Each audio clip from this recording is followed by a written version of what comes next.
Let's welcome Rakesh Yadav sir.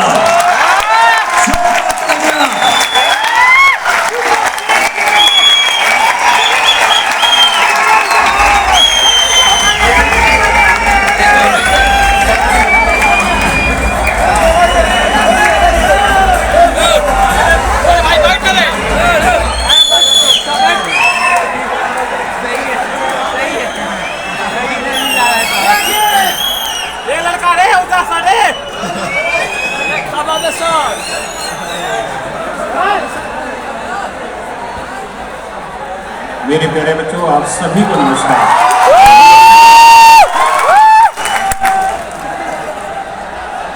आपका बहुत बहुत धन्यवाद।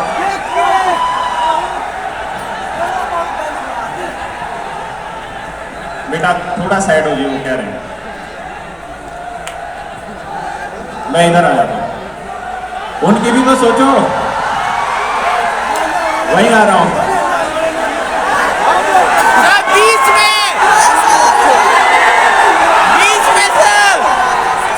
वो कह रहे ऊपर आ जा, अभी तीन बच्चे ऊपर नहीं जाना अभी। ठीक ठीक। मेरे प्यारे बच्चों, आप सभी को नमस्कार। आप एक बार जहां पर भी अपनी जगह पर हैं, एक बार बस बैठ जाइए ताकि बात कर सकें, क्योंकि ये पूरे टीचर्स आपसे मिलने आए हैं, आपसे नई चीजें सीखने आए हैं। हम अपनी कमियां जानने आए हैं, हमें जो कुछ आता है वो आपको बताना है। इधर वाले बच्चे भी अगर हो सके तो बैठ जाइए मेरे बच्चे, ताकि मेरे हम अच्छे से बात कर पाए। अब आप भी बैठ जाओ मेरे बच्चे। देखो आपने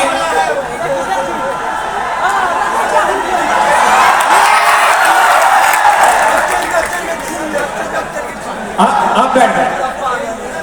अच्छा, एक चीज तो विश्वास करिए कि मेरी आज की फ्लाइट नहीं है, रात तक यहीं हूं, है ना?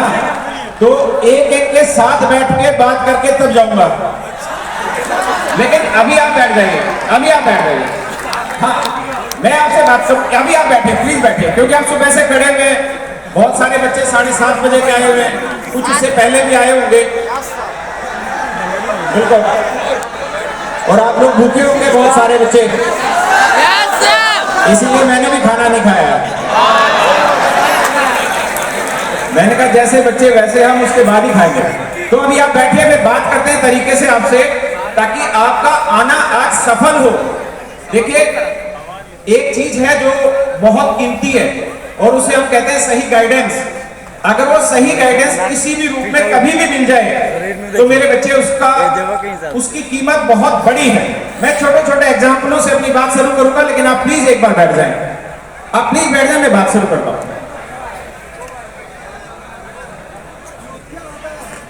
जी, आप प्लीज बैठिए, सारे हाथ जोड़ के रिक्वेस्ट है, फिर हम स्टार्ट करते हैं।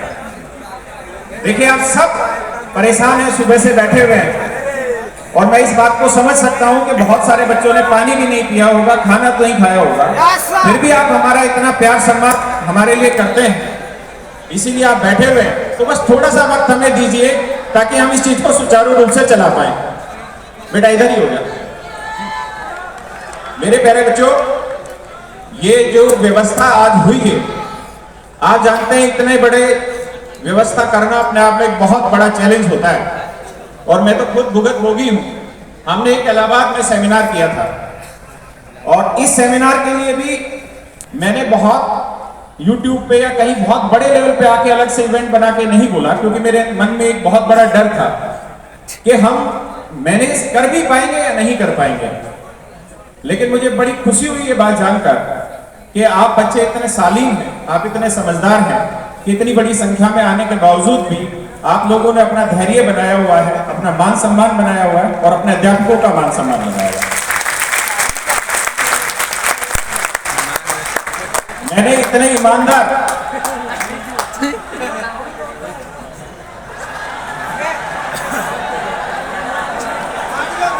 बाबू ये बिहार है, प्यार से बोल रहे हैं, बाद में कट्टा भी लगाएंगे।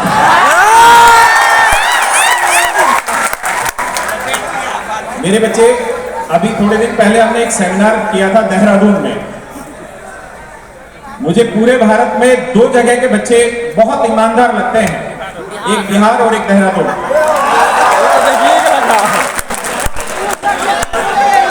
हमने वहां पे किताबें बांटनी शुरू की, क्योंकि छोटी संख्या में थी, छोटा शहर था, तो वो व्यवस्था हो पा रही थी। तो किताबें बांटनी शुरू की तो बहुत अलग अलग सब्जेक्ट की किताबें थी। जब बच्चों को बांटने लगे तो मैंने ये देखा कि इतने ईमानदार बच्चे थे कि जो उस सब्जेक्ट के नहीं थे। जैसे बहुत सारे बच्चे आप में से रेलवे की तैयारी कर रहे होंगे, बहुत सारे एसएससी जीडी की तैयारी कर रहे होंगे, बहुत सारे सीजीएल की तैयारी कर रहे होंगे। तो जो बच्चा रेलवे की तैयारी कर रहा है, अगर मैं उसको एसएससी सीजीएल की बुक दूंगा तो उसके काम की नहीं होगी। तो जब हम बांटने लगे तो देहरादून में मैंने देखा कि बहुत सारे ऐसे बच्चे थे जिन्होंने वो किताब वापसी की कि नहीं सर, हम इस चीज की तैयारी नहीं कर रहे हैं। उस लेवल की ईमानदारी अगर मैंने कहीं दोबारा देखी है तो आप लोगों को देखने देखी। और मुझे पता चला कि यहाँ पे बहुत सारे शहरों के बच्चे आए हुए हैं, तो बड़ा मन मतलब गदगद हो रखा है। बहुत कुछ सोच के आया था बात करने का, लेकिन दिमाग से निकल चुका है, क्योंकि आप लोगों का ये उत्साह जो है ये बड़ा कमाल का है। लेकिन मैं आप सबसे एक बात कहूंगा, ये वो धरती है जिसने सबसे ज्यादा आईएएस और आईपीएस सेलेक्ट करके दिया। ये वो धरती है जिसने सच मायने में नारी का सम्मान करना सीखा है। तो ये धरती ऐसे कैसी हो सकती है कि हिमांशी मैम ने जब स्पीच किया तो आप बात कर रहे थे, ये वो लड़की है जो 20-22 साल की उम्र में पूरे भारत में जितने टीचर पढ़ते हैं, जितने टीचर पढ़ाते हैं सरकारी स्कूलों में, 99 नहीं 100% स्टूडेंट इन्हीं के पढ़ाए हुए हैं। तो क्या आपको नहीं लगता कि आपसे छोटी उम्र की लड़की है, आपसे छोटी उम्र की लड़की है, क्या हमें नहीं लगता कि इस लड़की ने जो अचीव किया है, क्या हम उसके लिए खड़े होकर एक बार ताली नहीं बजानी चाहिए?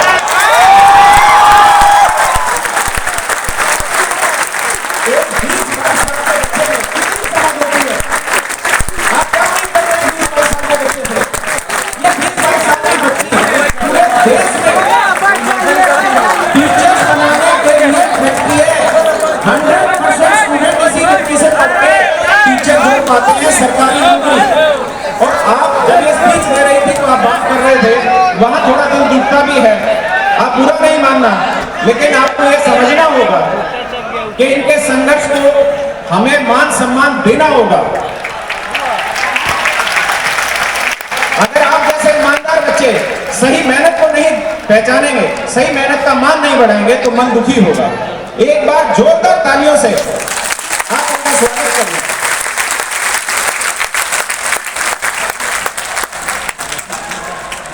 मेरे प्यारे बच्चों, नहीं मैं कैसे सम्मान करूं? मेरी इतनी हिम्मत ही नहीं है कि मैं इनको सम्मान कर पाऊं। इन्होंने उम्र में इतना बड़ा सब कुछ हासिल किया है जो मैं इनकी डबल उम्र में भी हासिल नहीं कर पाया। तो अगर इसको सच मायने में किसी को सम्मान करना चाहिए तो मैं चाहूंगा एक ऐसा व्यक्ति ही इनको सम्मानित करे जिसने इनकी हम उम्र होके और इनके बराबर मेहनत की है।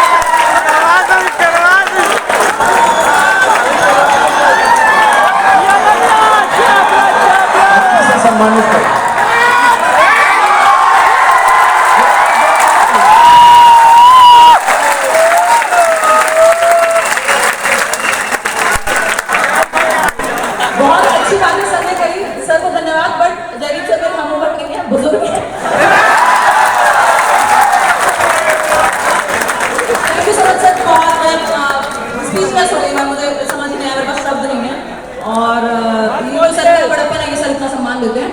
और आप सभी का भी धन्यवाद, thank you so much.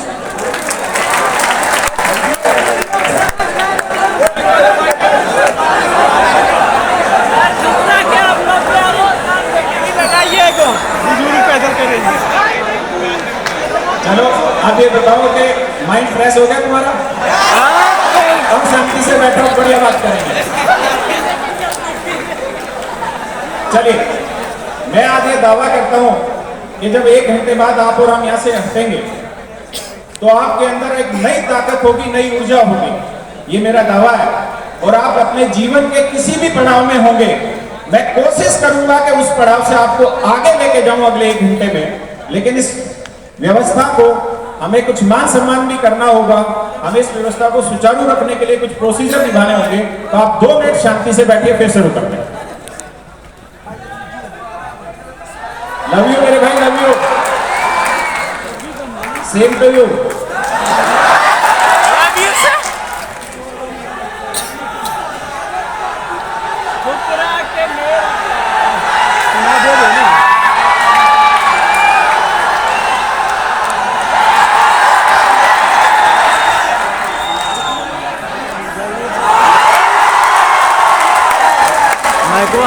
Gagan sir को बार बार ना उठाओ, बड़ी मुश्किल से उठ पाते हैं।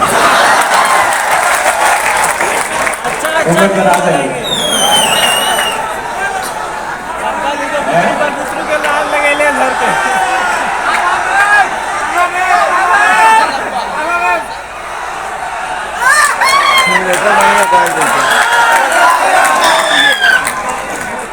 ये तो इज्जत है सर माथे।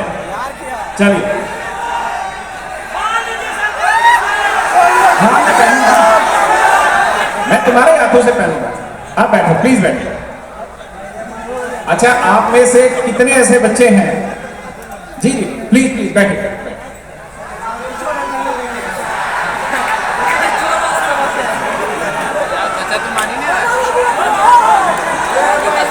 मुझे अपने संत वापसी लेने पड़ेंगे। अच्छा बैठो बैठो बैठो। अच्छा बैठो बैठो। अच्छा हमें बोलने तो दो, तभी तो मजा आएगा। मैं उधर ही आके बोल लूंगा, बस अब रुको ना सर।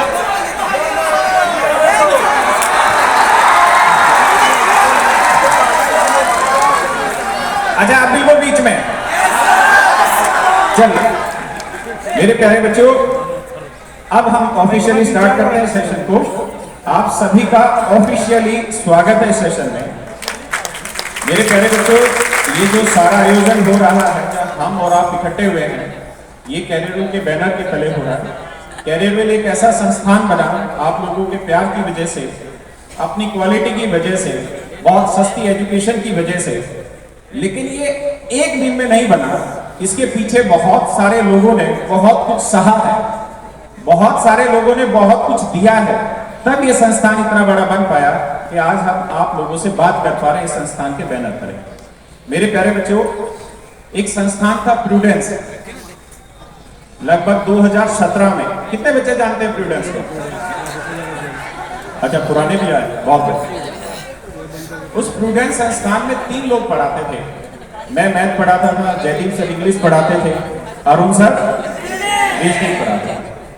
उस संस्थान के बैनर तले 165 सेंटर थे पूरे भारत में। 165 सेंटर। उन 165 सेंटर में करीबन 30 सेंटर तो बिहार में थे।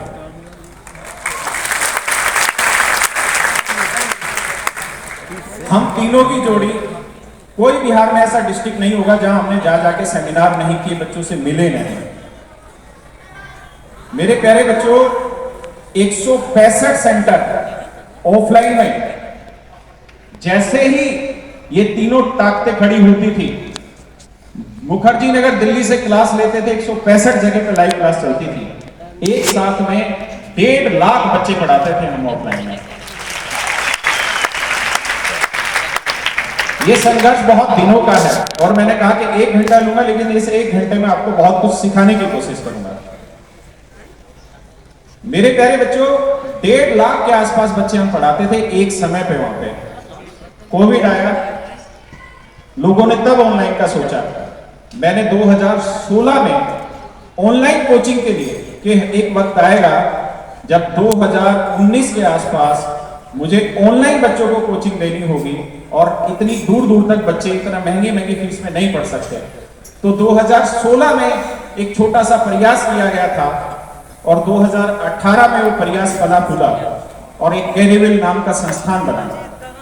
और मेरे बच्चे, जो प्रूडेंस संस्थान था, उस संस्थान को बंद किया और मेरे बच्चे नया संस्थान बना कैरियर में, जिसमें 1.5 लाख नहीं 1 करोड़ बच्चा हर वक्त पढ़ रहा होता है।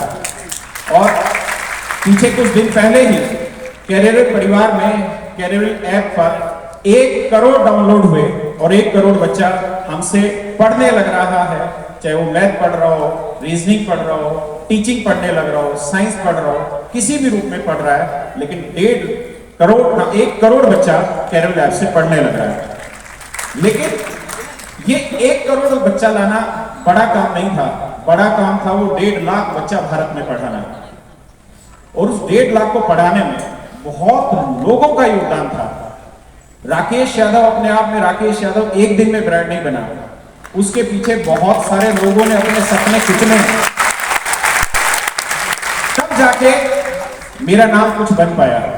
मेरे दोस्तों, जिस समय लोग YouTube के ऊपर पढ़ते भी नहीं थे, उस समय मेरे 10 लाख सब्सक्राइबर थे YouTube पे।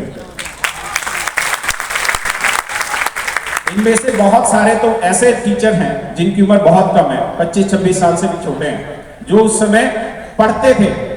मैं उस समय 10 लाख सब्सक्राइबर लेके बैठा था। परसेंटेज चैप्टर मैंने डाला था YouTube पे, आप में से बहुत सारे बता मिले। तो मेरे दोस्तों, आज हम उसी संघर्ष की कहानी के लिए आपसे बात करेंगे, उसी पे चर्चा करेंगे। लेकिन मुझे ये पता है कि मैं आज इतना ऊपर जो उठा हूं, उसको उठाने में ना बहुत सारे लोगों ने दिन रात मेहनत की है। बहुत सारे लोग ऐसे थे जिन्होंने अपना घर परिवार सब चीजों से ध्यान हटाया और तब जाके राकेश यादव बिहार में राकेश यादव बन पाया। और मेरे प्यारे बच्चों, मैं आप सबसे चाहूंगा एक बार आप जोरदार तालियों से स्वागत करिए पटेल जी का। ये वो आदमी था जिसने राकेश यादव को राकेश यादव बनाने में लगभग 30% का योगदान दिया। तो मैं जो भी हूं उसमें बिहार का बहुत बड़ा योगदान था, लेकिन बिहार के घर घर तक मुझे पहुंचाने में किसी आदमी ने बहुत कुछ संघर्ष किया और आज भी कर रहा है, तो ये पटेल है। और इनके छोटे भाई हैं जो इस समय राज्य सरकार में काम भी करते हैं, और उनके मार्गदर्शन की वजह से, उनके सहयोग की वजह से ये इतना बड़ा सेमिनार हम आयोजन कर पाए। मैं उनको भी बहुत बहुत धन्यवाद दूंगा। और कुछ ऐसे लोग हैं जिनको आप जानते नहीं हैं, लेकिन उनके योगदान की वजह से हम इस सेमिनार को आयोजित कर पा रहे हैं। तो मैं आपसे सिर्फ 2 मिनट चाहूंगा कि हम उनको सम्मानित करें और उसके बाद हम इस कार्यक्रम को शुरू करें, ताकि आपका समय बहुत खराब ना हो और जो मैं कहने आया हूं उस बात तक आपको सीधा लेके आए।